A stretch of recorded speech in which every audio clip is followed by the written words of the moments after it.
US President Donald Trump stated that the dictator of the Russian Federation, Vladimir Putin, let him down. The US has resolved 7 wars. I thought the war in Ukraine would be the easiest option because of my relationship with President Putin. But he let me down. He really let me down. Trump emphasized that Putin is killing a lot of people and is losing more people than he is killing. At the same time, the US president stated that Russia's aggression against Ukraine will be brought to an end. He added that he is counting on good news regarding a peaceful settlement in Ukraine. The British Prime Minister emphasized that Putin has shown his true colors as the largest offensive since the Russian Federation's invasion of Ukraine is currently underway, and added that he discussed Russia's war against Ukraine and additional pressure on the Russian Federation with Trump. At the same time as Donald Trump's speech in Britain, the Russian dictator Vladimir Putin, at a meeting with leaders of the parliamentary faction, stated that there are 700,000 Russian occupiers on the front lines in Ukraine. There are more than 700,000 people on the line of combat contact. Let us recall that after the meeting between the Russian dictator Vladimir Putin and US President Donald Trump in Alaska, Russia's massive strikes on peaceful Ukrainian cities only intensified. Polish Foreign Minister Radosław Sikorski pointed out that such attacks indicate that Russia is not ready for peace. Ukrainian President Volodymyr Zelensky has repeatedly stated that he is ready to meet with Putin, because only this format of negotiations can bring peace closer. In turn, the head of the Kremlin has also claimed to be supposedly ready to meet, but there has been no concrete action from Moscow so far. Recently, the American president himself stated that the US could deliver a strong blow to Russia through sanctions. The targets would be Russian oil and banks. Trump also confirmed at a press conference in Britain that the power of the Russian Federation depends on oil prices. He noted that if the price of oil falls, Putin will have no choice but to end his aggression against Ukraine. The president of Kazakhstan stated that the likelihood of Armageddon is high.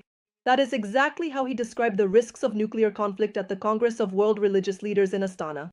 Experts assess the likelihood of such an Armageddon as the highest it has been in recent decades. Unfortunately, instead of constructive initiatives and a policy of détente, confrontational thinking is gaining momentum in the world, geopolitical rifts are widening, and social tension is growing. The president of Kazakhstan has repeatedly spoken about the importance of nuclear disarmament. In May of this year, citing international experts, Tokayev stated that the risk of nuclear warheads being used is increasing, and this could happen due to miscalculation, accident, or escalation. One of the Russians' favorite threats is the use of nuclear weapons, the quality and accuracy of which is debatable. During testing in Russia, a Sarmat nuclear intercontinental ballistic missile exploded right in the silo. Experts suggest that the cause was problems with the liquid propulsion system, according to Der Spiegel. At the same time, the president of the Russian Federation, Vladimir Putin, claimed that the Russian Sarmat can bypass all modern missile defense systems, as it possesses superior tactical and technical characteristics. Additionally, Deputy Chairman of the Security Council of the Russian Federation, Dmitry Medvedev, lashed out with threats against the countries that most recently joined NATO, stating that they automatically became targets for the Russian armed forces, including possible retaliatory strikes and even the nuclear component. On June 5th, flying objects were seen over Kazakhstan, Kyrgyzstan, and the aggressor country Russia. On social networks,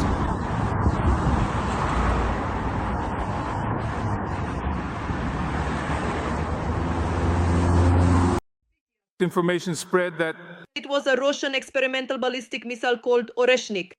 At that time, Kazakhstan's Ministry of Defense denied the report about the missile and emphasized that no violations of Kazakhstan's airspace had been recorded. The Ministry of Defense suggested that the glowing objects in the sky were the remains of debris from a spacecraft.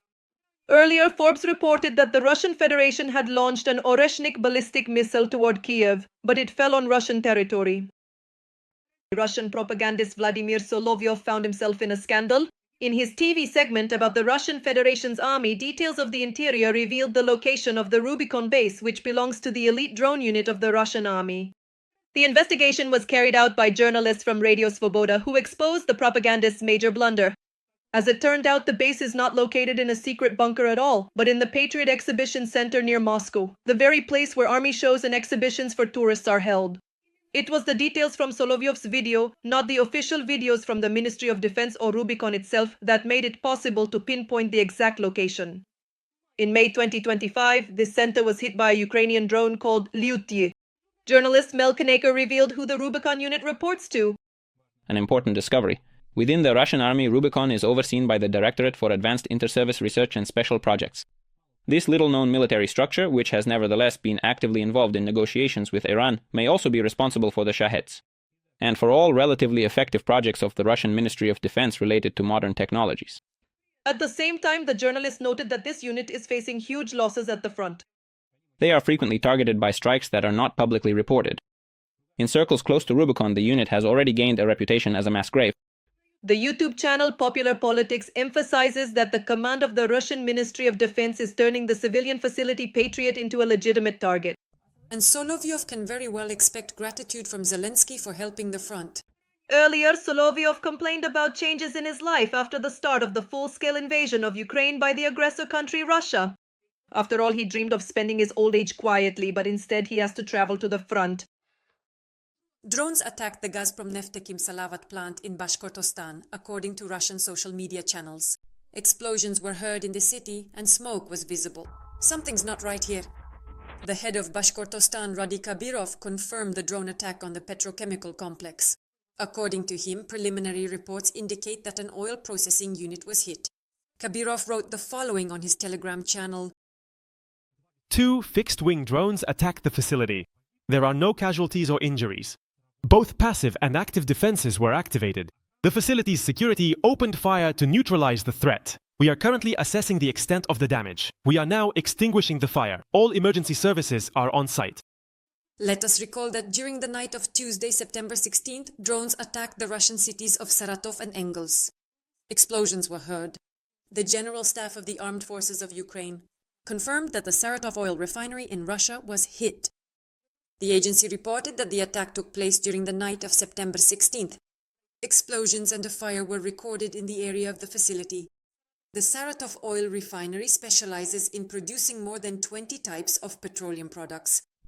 It is reported that the plant is involved in meeting the needs of the Russian armed forces. Just over the summer, Ukraine struck 10 Russian oil refineries with drones, disabling about 17% of their capacity.